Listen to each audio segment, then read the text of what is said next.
ही treatment घेतलेली असल्यामुळे मग फार मेहनत करायची गरज नाही पडली. तर घोकंपट्टी करणं म्हणजे आपण म्हणतो ना की मग एक पाठी असणं, त्याला वाचल्यानंतर आकलन क्षमता वाढलेली असती. त्यांनीच सांगितलेलं होतं की त्याचा मेंदूची जी क्षमता होती ती आईन्स्टाईन ब्रेन म्हणून होती.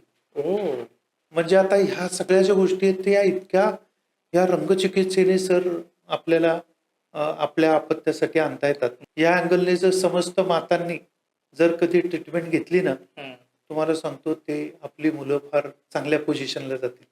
आणि आत्ताची जी वैश्विक ही जी निकड आहे नोकरी आणि या सगळ्या गोष्टीत, तर नोकरी मिळती मिळत नाही, आपल्या हातात नसती. आपण स्वतःचं क्षेत्र निर्माण करू शकतो याच्यामध्ये. याच्यासाठी ही रंगचिकित्सा मी म्हणतो त्या मिठासारखी आहे. पक्वान्नामध्ये मिठाचं जसं स्थान आहे, तसं ह्या चिकित्सेचं तो स्वयंपूर्ण स्वावलंबी होण्यासाठीचं स्थान आहे सर.